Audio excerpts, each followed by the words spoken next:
very pleasant evening to you out there. Thank you for joining us on another edition of the program National Talk on ECWA Television International. My name is Joyce Jakada, and we're live on Facebook and YouTube at ECWA Television International. You can do well to join the conversation. According to the World Bank, if Nigeria continued to hold fuel subsidy out of the window, the country could save as much as 21 trillion naira by the year 2025. On National Talk tonight, we shall be beaming our light on FG's economic reforms and its impact on Nigeria. To discuss this, I have Dr. Bako Shiba, a lecturer with the Department of Economics, Plateau State University, Bokos. Good evening and welcome to National Talk. Good evening, and thank you so much for having me on your wonderful program. It feels great to have you despite your busy schedule. Thank you for making out time to be with us. Let's go quickly into the discussion. We're talking about federal government's economic reforms and its impact on Nigeria. Just yesterday, we saw the president on a courtesy visit or on a thank you tour in Ogun State, urging Nigerians to be patient, to endure the pain, that they should just be patient with the baby steps. Definitely is going to pay back. But before we go into that conversation, I want to quickly get your assessment. Let's begin with the most shocking announcement by President Bola Ahmed Tinubu. To a lot of people, it came as a surprise. It was actually shocking, and that was during his inauguration when he said fuel subsidy is gone. Yes. So many people reacted to that decision. Some said, oh, right decision at the right time, and they applauded the president for that. Some said, no, there are better ways of doing that. You should have provided some forms of cushioning or palliative before embarking on that decision. But quickly, let me get your assessment of that announcement. Well, I think, as you said, the announcement was shocking. But for people like myself, it was something that I knew had been planned for in the budget. So, but my expectation was that it was going to be systematically done. Done in a way that it will not introduce shock in the system and sudden jack in prices. Because you find that with the pronouncement by the president on the day of his inauguration, suddenly you find in less than 2 hours, the price of petrol per liter, depending on where you buy from, but from an official rate of almost about 185 naira, it shot up to 600, some places 580. So you find that that sudden rise in price is now an inflation announcement effect. But the good thing is that with that, it's just an announcement effect, not inflation announcement effect, but it's an announcement effect. So, but now you find that with time, there's gradually an adjustment in the pricing. Market players are beginning to find their place. So, the shock is there. And apart from the shock, it also brought in sudden change in plans for people.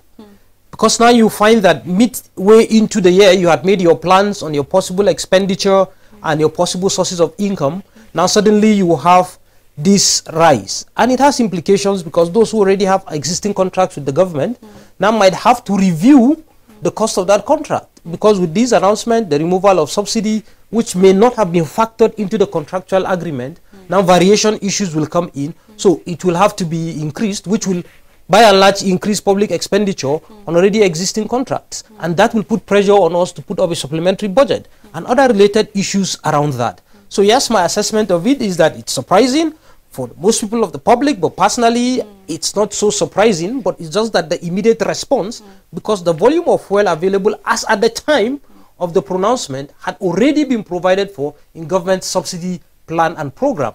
Yes. All right, you know, I wanted to ask you this question. Well, let me just ask you, an economist, and then a lot of the fear expressed with the announcement, one of the fear is the rise in price of goods and as well as services, and one of which is the proposed 40% hike in electricity tariff. When the announcement came first Sunday night by the AEDC, we saw how they were trying to prepare the minds of their customers or consumers that see by July 1st there's going to be increase in tariff like by 40%. So if you have prepaid meter, go ahead and buy as much as possible, because from July 1st there's going to be an increase. And the reason they gave is one of which is the increase in the price of PMS, and then there's also the issue of inflation, 22.41%, and there's also the issue of exchange rate from 445 to 750 per dollar. And these are some of the reasons that they actually gave. And like Nigerians have expressed, fear with that announcement is the increase in prices. And no wonder a lot of people have been talking about, oh, what's going to be done to cushion the effect and all of that. But I just want you to highlight, in relation to service, how justifiable is this proposal? Even though we saw that on Monday, the AEDC, the likes of AEDC, and came out to say, oh, we apologize for that announcement, but we don't have any go ahead from NEC to go ahead with the 40%. But consumers should still expect that from July 1st, there's going to be hike. Is this justifiable with the service that Nigerians actually receive? Well, you see, in the multi-year tariff order that, you know, was released and used, electricity supply companies have two major ways of reviewing their prices. One is that which is short-term, that hinges around these issues you've mentioned, inflation, interest rates, volume of power loss in the cost of transmission, either because of the quality of wires or the distance to the recipient of electricity. So some volume of it gets lost.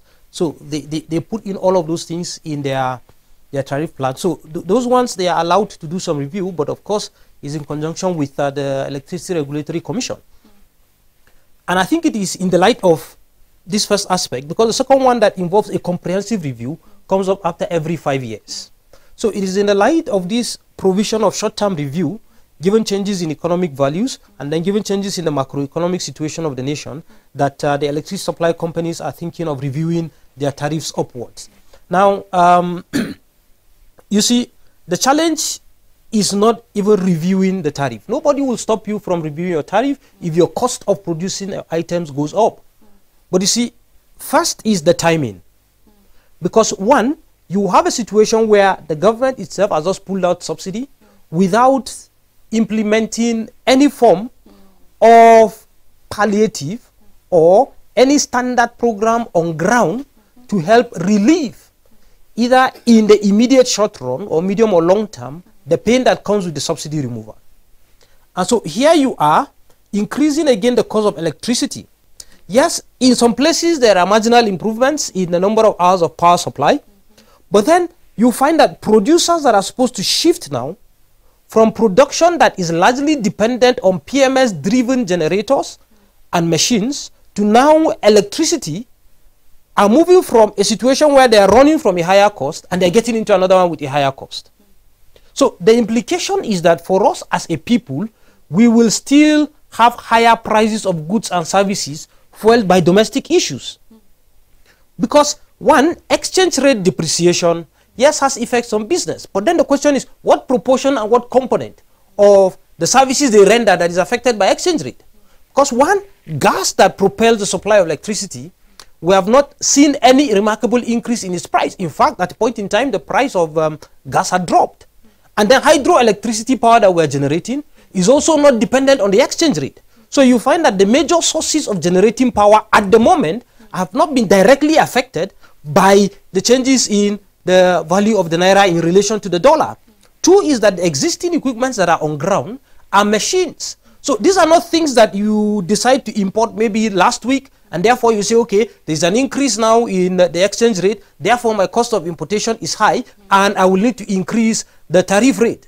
No, you are not also importing the skilled manpower that you say, okay, I'm paying my manpower in dollars, therefore the amount I'm paying them in naira now has increased because I used to pay them 464 naira to a dollar. Now I'm paying 743 naira to a dollar. Therefore, I will need to increase my tariff. That component is also not there. So for me, it's a thing of concern with regards to this. But then concerning inflation, then the question is inflation affecting the value of that which comes to the individual or the value of the electricity that you supply?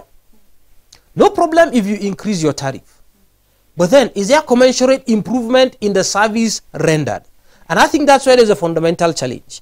Though the tariff rate that they intend to charge depends on the number of hours that they render electricity to you. Those who are enjoying 20 hours and above will be charged differently. 16 hours to 20 hours, they'll be charged differently. Those with you know, less than 16 hours charged differently, and then those that are having maybe less than 5 hours. So you find that even though the tariff rate varies, but then the components that the company is considering to bring in as major drivers of inflation, personally from the cost structure and the provisions made, yes, there was this provision of 464 naira per dollar in terms of exchange rate, but then you find that for me there is no direct effect of that in terms of the generation, supply and distribution of power. So at this point in time, from my point of view, I think it will be good we give closer attention to that for the sake of Nigerians and the sake of our welfare. And then also the electricity distribution companies should also look at the fact that the welfare of workers, both in the private and the public sector, have not been improved upon. So you are only increasing now technically the level of poverty by reducing the real income that will come to the individual.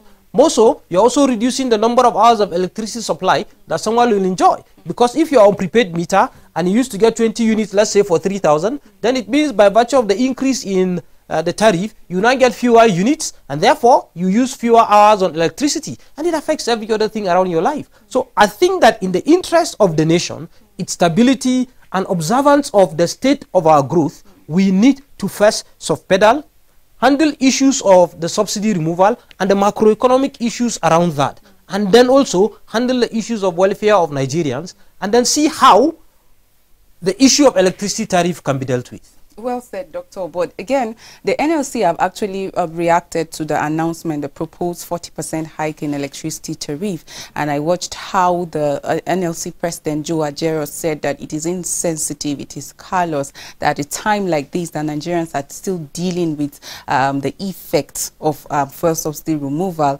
And we're seeing this proposed 40% hike in electricity tariff. He went ahead to say that life is actually hard in Nigeria for the common man, and that these people, the electricity distribution company, need to sit down and check their conscience and actually rethink this decision, because if other products and services are going to tour the same path, then at the end of the day, the common man in Nigeria will just turn to dust, because you're faced with bills and then the source of income is not improving, is not growing, and all of that.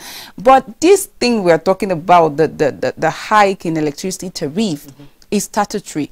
The review is actually statutory. The people in that business will tell you, oh, we're into business, that I choose to tour into electricity business doesn't mean I'm into charitable organization, I'm a Father Christmas. It doesn't mean that because I'm into this business, I should just die in one day. I need to make money out of it. And because it is statutory, NEC as well as the power stakeholders know that at every point in time where there are some of these changes, there should be review.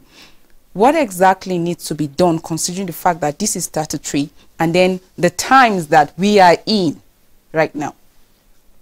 I think that, you see, it is supposed to be a situation where if there are changes in this, you don't just increase the tariff. You do that in consultation with even your stakeholders. Because electricity supply is a fundamental aspect of national economic development. You will not find countries in the world, any country in the world, that developed and is developing remarkably without electricity and reliance on generators. So it's an important component of our national life. It is an important component of the welfare of the citizens of a nation. It is an important component of economic growth. We cannot deny that. Now, given that the multi-year tariff order provides that, yes, given socio-economic situations, reviews can be made. But does that mean that review needs to be made when there are slight changes?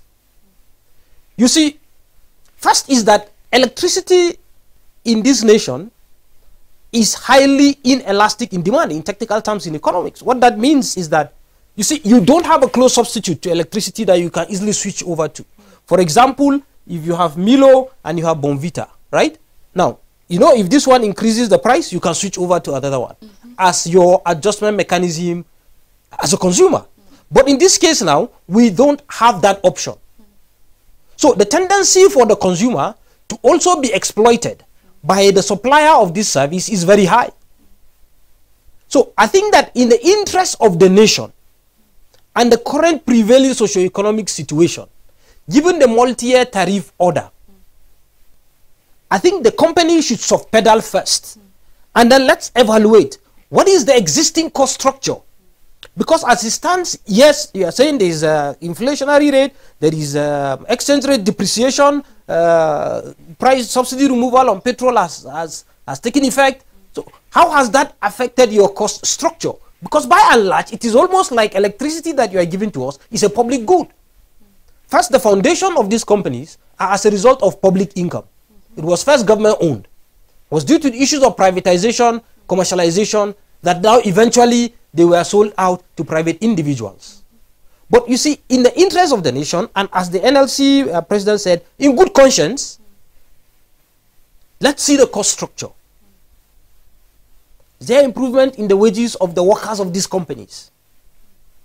Is there improvement in the number of hours of electricity supply? And you see, the thing with production of goods and services is that largely there is the benefit of economies of scale. That the more you increase supply, the more you produce, the more you make use of raw materials, the more benefits you enjoy. Even though, yes, in the electricity chain, there seems to be a bit of some monopolistic tendencies here and there.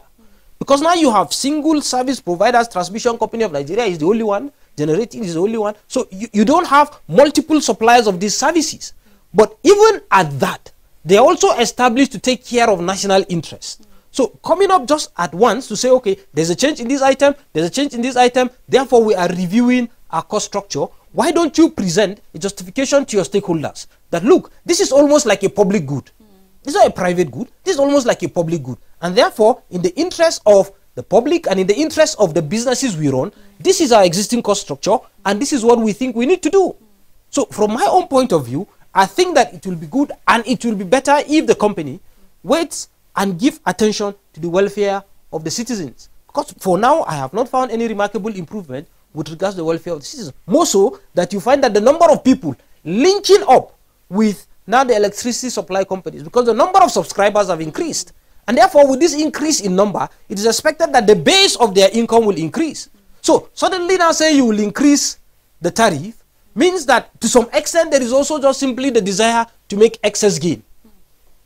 At what point will you want to make, in technical terms, what is called normal profit, where your total revenue and your total cost almost are at the same level in the interest of the nation before now you begin to make excess profit?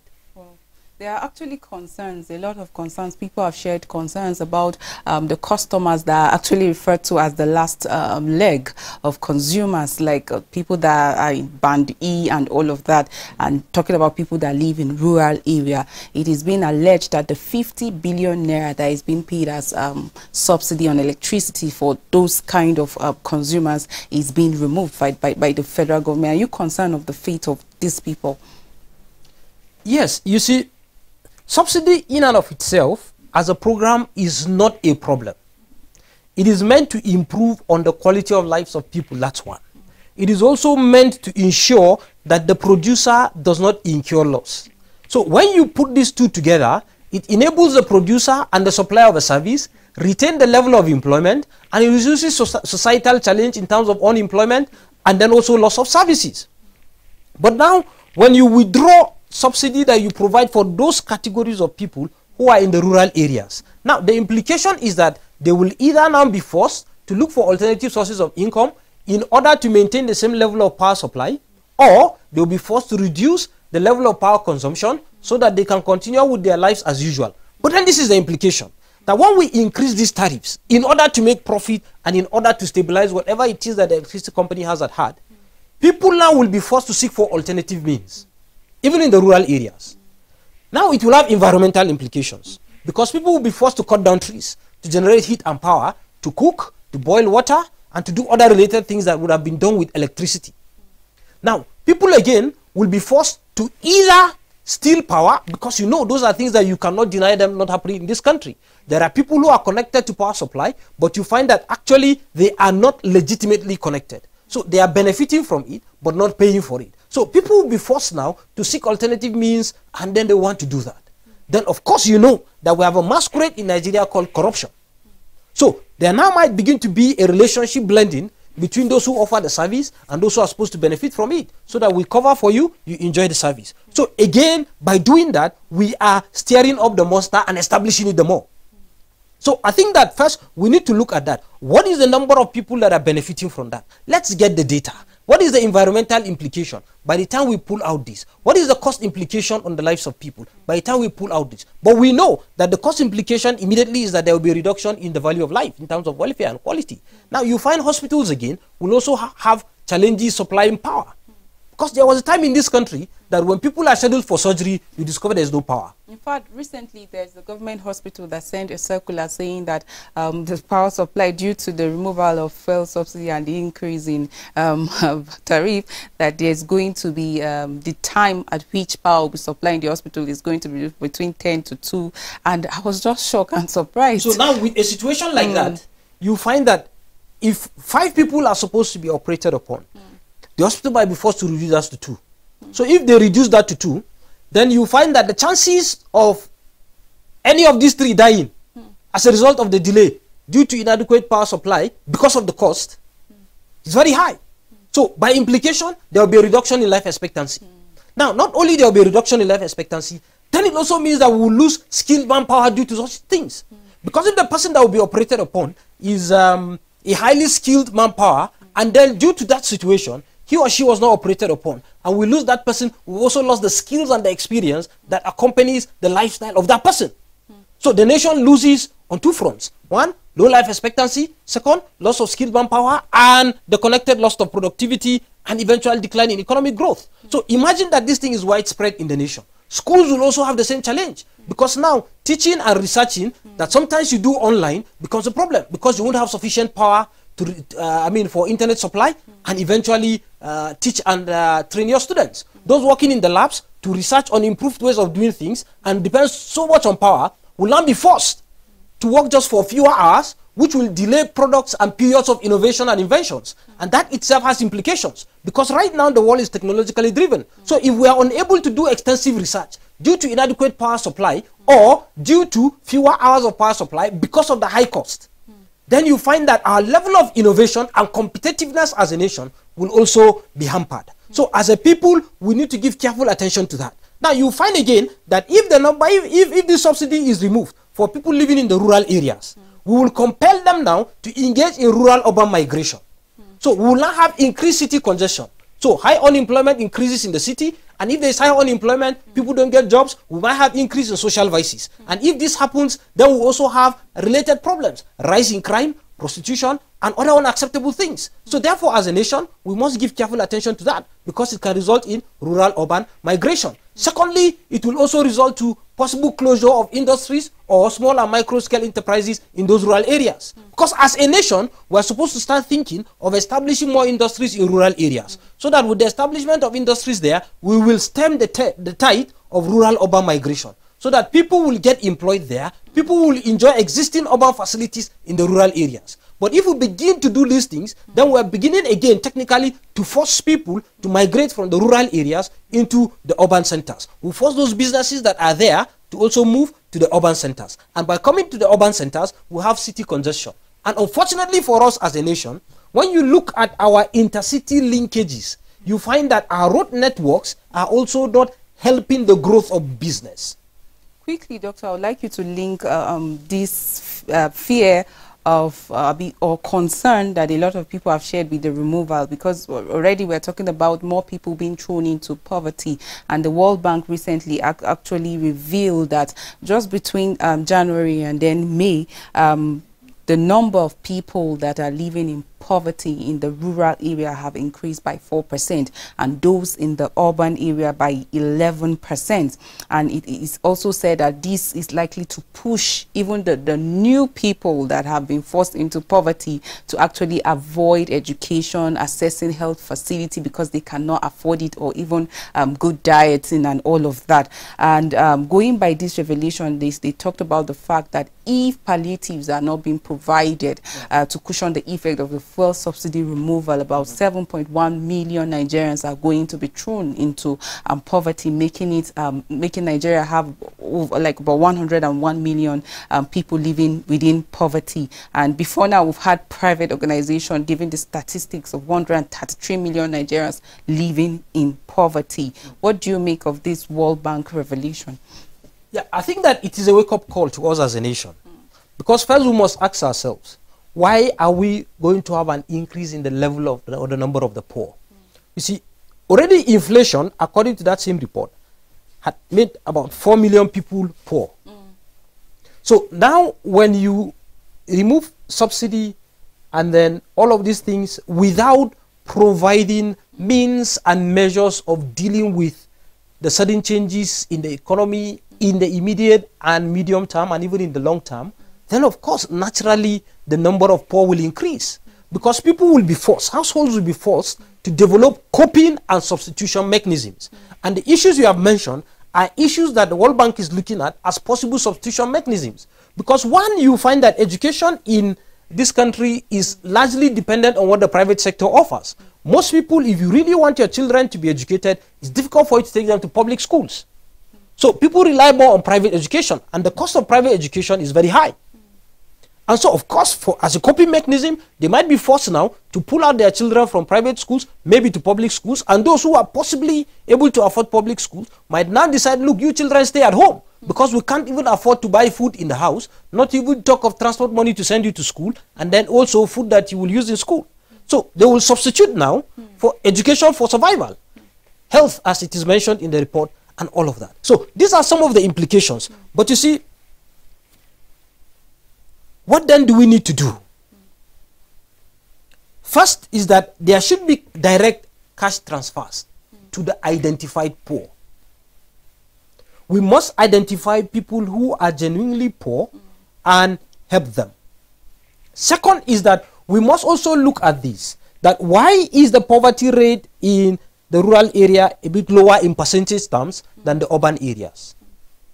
You find that in rural areas, people are able to consume certain items without doing what is called out-of-pocket expenses. For example, in the villages, people can have their own farms. But in urban areas, people cannot have those farms, because virtually everywhere you have different kind of housing projects coming up. And so in urban areas, virtually everything is based on out-of-pocket expenses. You go and buy. You go buy your mangoes, you go buy your oranges, you go buy that fruit and this one. But in the rural areas, you can still get some of those things for free without buying them.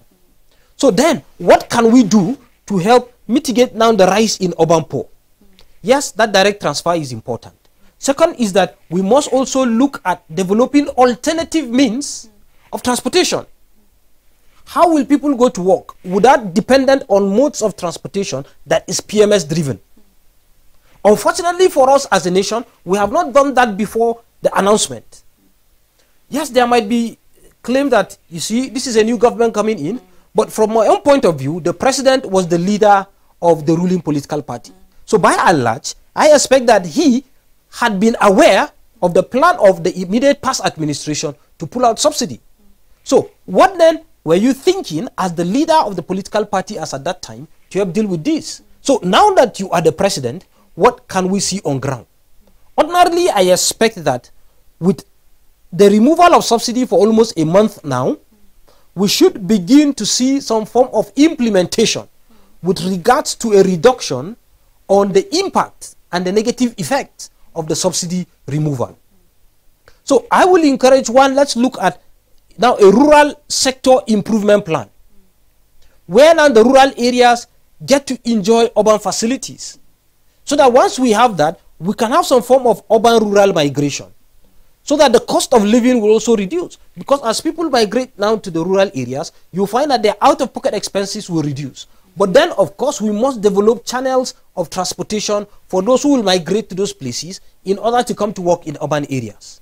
Because if we don't develop alternative means of transportation for them that is PMS dependent, then the implication is that even if they move to the rural areas, the higher cost of transportation will still wipe out whatever benefit they're supposed to enjoy given their improvement in the level of income or reduction in out-of-pocket expenses that comes with relocation to the rural areas. So I think some of these things will also help, apart from looking at the fiscal policies of government the monetary policies that we need to put in place, and then the general global economic situation. Well said, Doctor. When you were giving your recommendation, especially as regard cushioning the effect of some of these economic reforms, that in the true sense of it, they are actually good.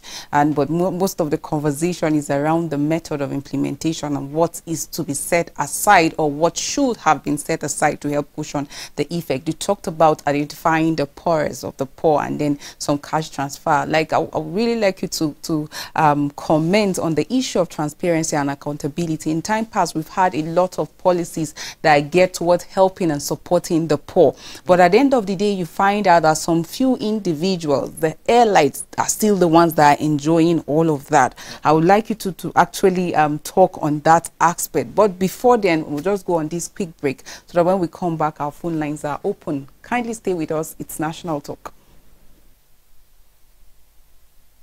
Hello viewers, my name is Amaka Ocheke. We anchor the program, The Living Room, right here on ECWA TV International. You are welcome to watch us every Monday. The Living Room is a very interesting family program where we discuss everything you want to know about family. Talk about our children's mental health. Keep watching. Our program is always here, 5:30 every Monday. We want you to ask questions. We want you to phone in and drop topics that you want us to talk about, even on our media handle on Facebook. We're there. So keep watching, keep listening. The Living Room. Democracy is the theory that common people know what they want and deserve to get it good and hard. Join me every Friday, 7 p.m. on National Talk for analysis as well as in-depth perspective on issues as they unfold in and around Nigeria, as well as an opportunity to add your voice.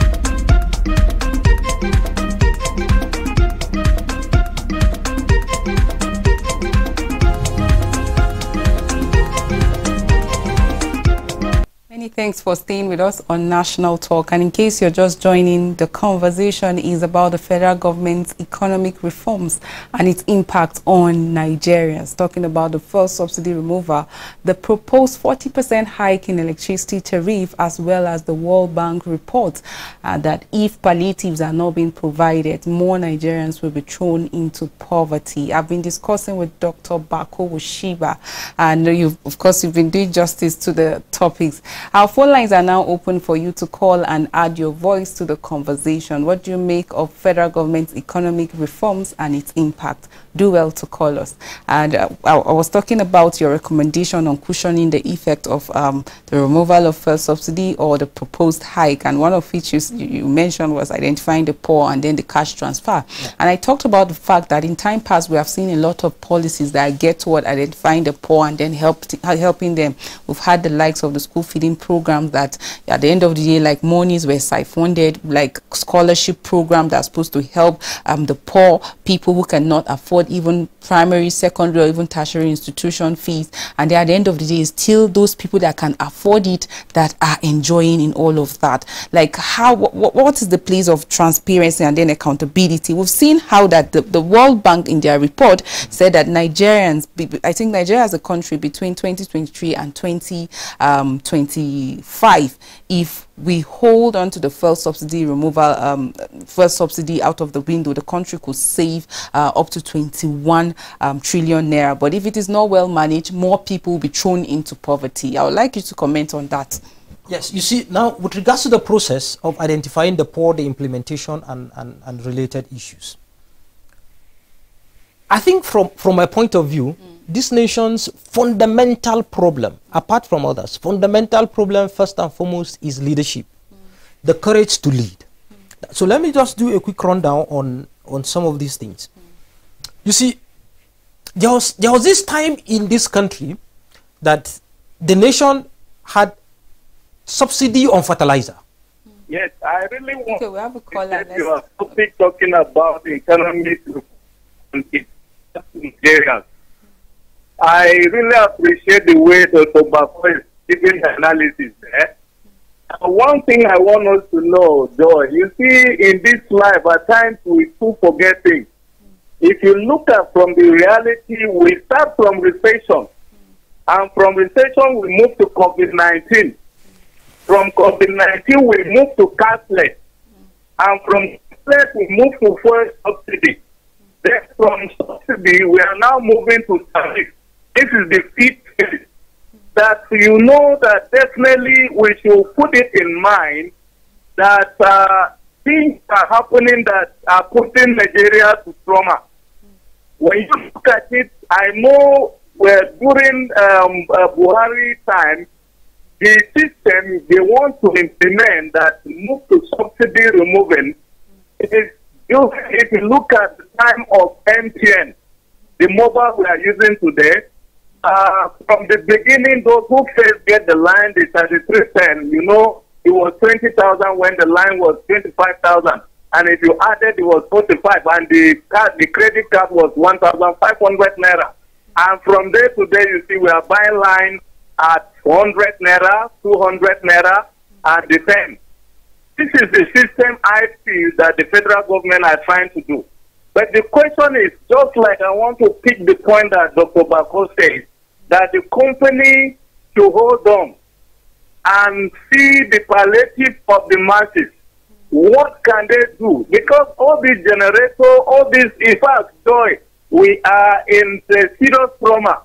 And I want to encourage the Christian and also our brother Muslims, all the masses to know that the reality in life is that we have to face all these things. The Bible let us know that time is coming that will face all these things. And the top point I want to mention here is that when you look at in this tariff that we are entering into, you see, I don't really know where we are going to. I don't really know where we are going to. That is a good motive. That is our prayer. If really what the president is doing will take us back to have the MTN and all the communication we are holding today, the mobile phone, we see the line is very cheap. If that is what they are needing for the future, I pray let it be so. But if you to be sincere with you, the masses are in trauma. And the president should do something about it that will put a smile to every man, to every human on this earth. And I trust and I believe and I do something that will help us.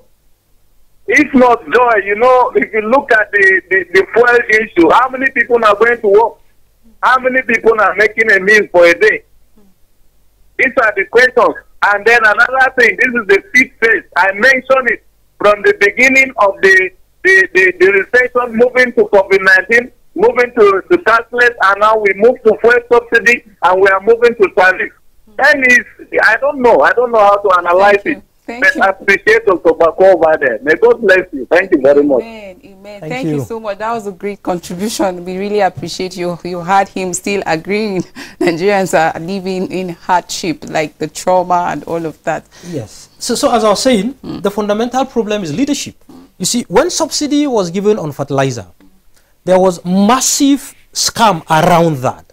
So we shouted, no, let's pull out subsidy, this, and that. So now subsidy was removed on fertilizer. What has been the impact now on agricultural production and the level of output in the country?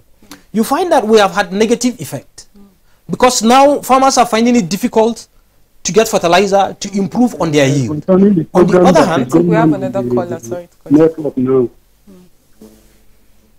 Hello. Go ahead. Huh? Go ahead. Yeah, hello. So, concerning the problem that is going on now, yeah, I want us to know that I want you people to know that we, common man in Nigeria, we are blindfolded by our government. So, my reason for saying this is that all the money we recover from the money we have for the past regime, what is the money? So we are now talking of subsidy removal.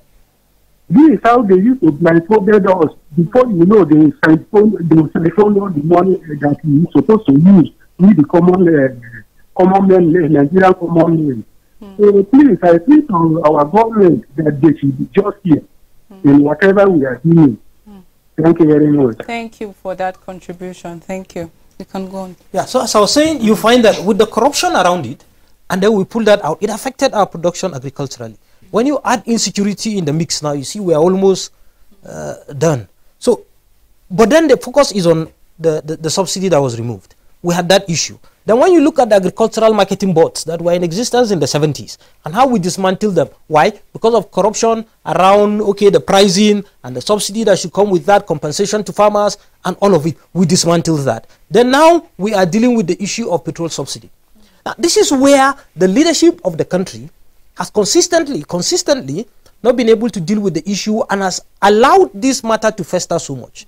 You see, those who were involved in all of this, there is no record of substantial implementation of the laws of the land. I think we have another call. Hello? Yes, go on, please. Oh, we lost that call. So you find that now the non-prosecution of those who ensure that these things don't function properly has emboldened others to do even worse than they were doing. In the 70s, you find that corruption and looting of public funds was just in millions of naira. Suddenly it graduated to hundreds of millions. Then now we are dealing with billions and even billions in dollars. Why? Because over the years, there have not been substantial prosecution of those who worked against such things. So, but rather, to a large extent, you find that those who may have worked against these things are beneficiaries of positions and responsibilities in government. Hello, good evening. Thank you for calling National Talk. We lost that call as well. Do well to call us back. Let's know your thoughts on the topic. So, first, the courage to deal with those around the subsidy program in the nation that have ensured that we have bogus increases in the amount paid without the product actually being supplied. They must be dealt with. If they are dealt with, then we know that yes, the government is serious. Because by the time you deal with them, then those who are saddled with the responsibility of identifying the poor and making sure that they get adequate transfers to reduce the magnitude of the negative impact of the subsidy removal, will now sit up and do what is right. Because if they are sure that those who had made the subsidy program become very expensive for nothing. The reason that I'm talking about the fuel subsidy. Yes, go ahead. So I don't know when the petrol will reduce the price. So far, we don't understand when the change government. So that welcome them to the fuel subsidy until the man may show the same the subsidy. So people are finding it difficult to go for work because of funds, because of funds.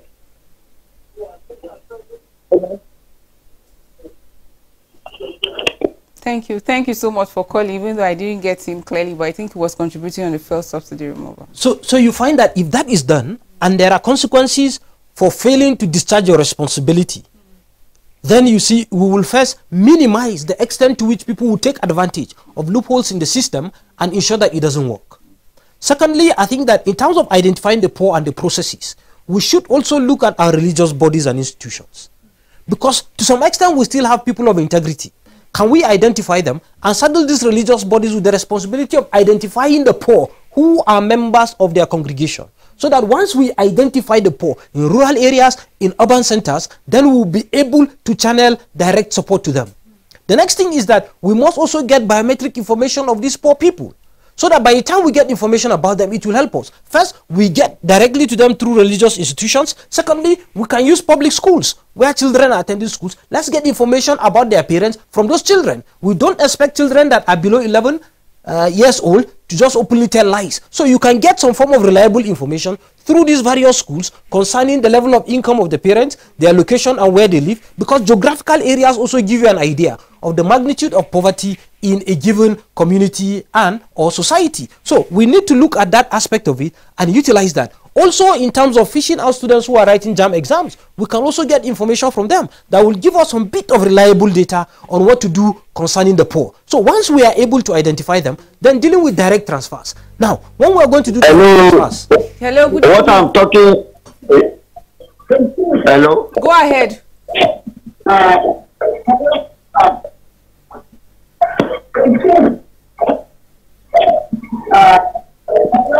Please, when you call us, kindly turn down the volume of your TV set so that we'll be able to hear ourselves and save time, or you could please move away from your TV set. Doctor, So just the transfer to the poor now, right? We can make use of phone numbers. Phone numbers of people can become their accounts.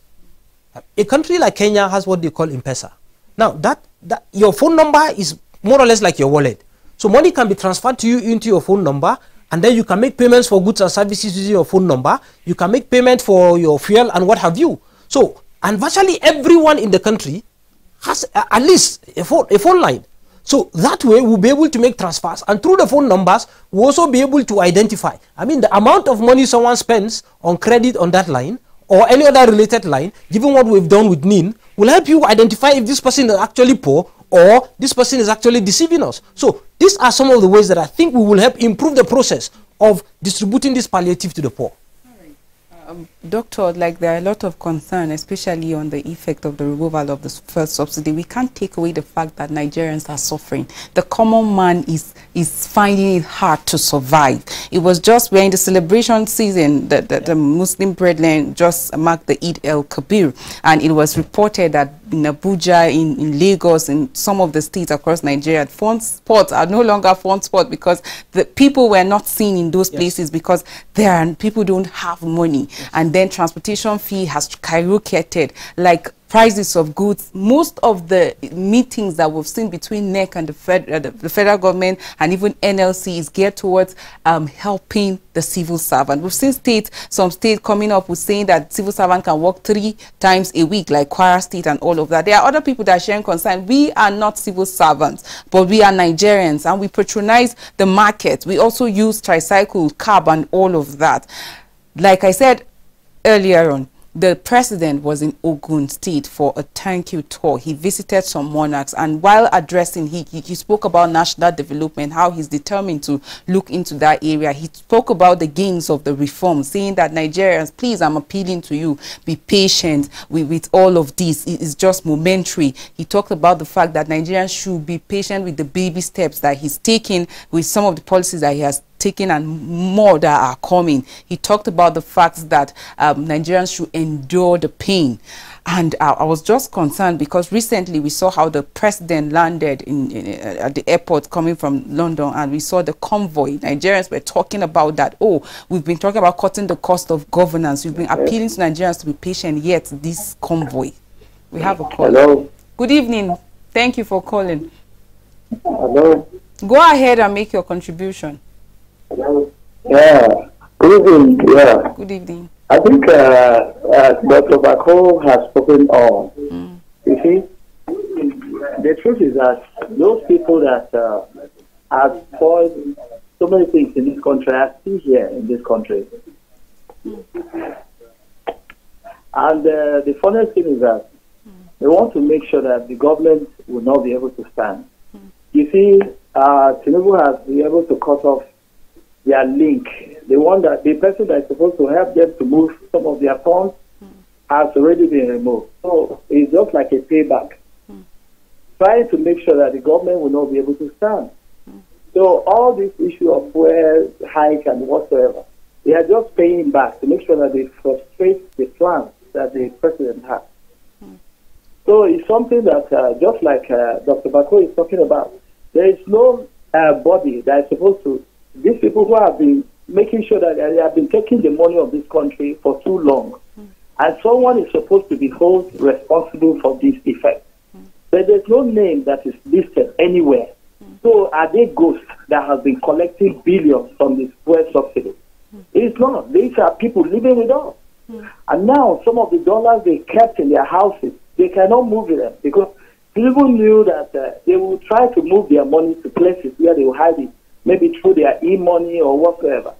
So the top, the person that's supposed to help them do this, already cut off. So they are now boiling. They are just trying to make sure they frustrate every plan that the president is putting in place. What is so special? We have fuel in this country, and there's some few people will stand up and say, we'll make it not to work. Since he has already decided that we are not going to enjoy it, because he caught them unaware. It's something that's a cabal thing. Obasanjo came, he could not be able to remove the fuel subsidy. Goodluck Jonathan came, Yar'Adua came. Both all these presidents, they couldn't do anything. So what is so special about that fuel subsidy? That Tinubu came in, he could not even step into the office before he removed the subsidy. Someone somewhere saying that he wanted to do it there because of political something, so that Tinubu would win election. What has that fuel subsidy got with election or voting? It has nothing to do with that. That is campaign after this thing. So one thing I want us to understand truly is that we know there are people who are still holding money in their home. They have no way to move this money to different countries because the CBN. And now Tinubu knows about this connection. And that's why I brought in someone who is capable of handling the affairs of this CBN. We are talking about dollar rising to 700 and something naira. Why? We know that when the country got independent, how much was dollar to naira? We're talking about how naira was competing with the pound sterling. What happened to the naira? So, but all this, when we talk about, just like we're talking about reaching out palliative to people who are sincere in the religious this. Thank you. Thank you so much for sharing your thoughts. Thank you. Our time is actually fast spent. Thank you. I think that will be our last call for today. Talking about cutting the cost of governance, since the president is appealing to Nigerians to bear the pain, endure the pain. If leadership is about service, service from the heart to the people, how can leaders also sacrifice for the people to also be happy? Yeah, I think that's now a crucial issue we must also deal with as a nation. First, can we design a democratic system that suits our own peculiar situation? First is that there are countries where you find people in the executive arm and in the legislative arm working on part-time. I mean, you must not be a full-time legislator. You must not be a full-time member of the Federal Executive Council. I mean, you can do your day job and do that because the minister is there, but we have civil servants who are employed on full-time that make sure that they run these policies. Right now, there are no ministers, yet government is running. So do we need full-time ministers? Do we need full-time minister of states? We don't need them and the paraphernalia around them. So we can devise a system by first ensuring that we make some of these things part-time, so that way we reduce the cost of governance. Two, do we need a bicameral legislative arm of government? Can we have a unicameral legislative arm of government where even people are there on part-time? But you see, some of these things are very difficult to deal with because they are constitutionally provided for. So you must go by the constitution. And then, of course, the convoy around the president and what have you. For me, anytime I see that volume of convoy, it tells me one thing, that we have not yet sorted out our security issues. Because countries where their security personnel are experts and they know what they are doing, and they are doing what they know they need to do, you don't find this kind of heavy expenses around the office of the president or the office of the governor or local government chairman. But you see, for us, the level of insecurity in the society is so high. And I am pretty certain to a large extent that the trust between the person occupying the office and even those around him or her as security people is also high. So the person will want to find a way of ensuring that he or she is highly protected so that he doesn't lose his life just like that. So we must work on improving our security arm. But I think that we need to cut down on this cost. How can we cut down on this cost? We don't need this retinue and army or special advisor on this, special assistant on this and that and all of those. No, we don't need those excessive handlers. We only need very few. I mean, if we have very few people in specific areas and then civil servants in related ministries where those special advisors, special assistants and what have you, they can do those things without us employing additional hands.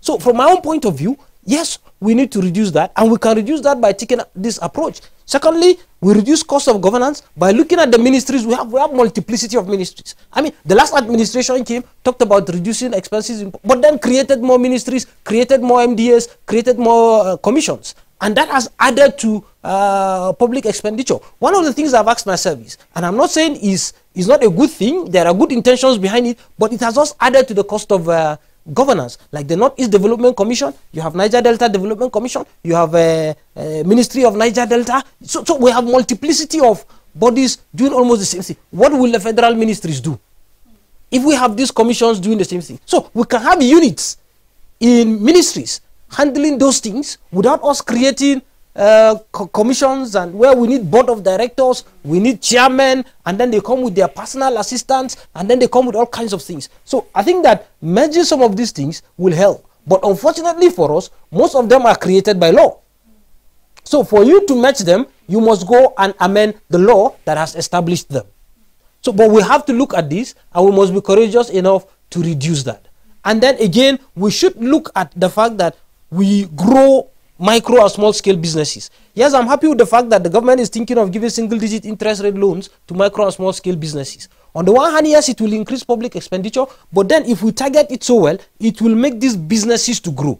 And if it makes these businesses to grow, we will earn more income from them, because as they grow, people will be employed. Their output will increase, which means the productivity of the economy will increase. And gradually, we might get them to become serious exporters. That means, again, we'll earn more foreign exchange.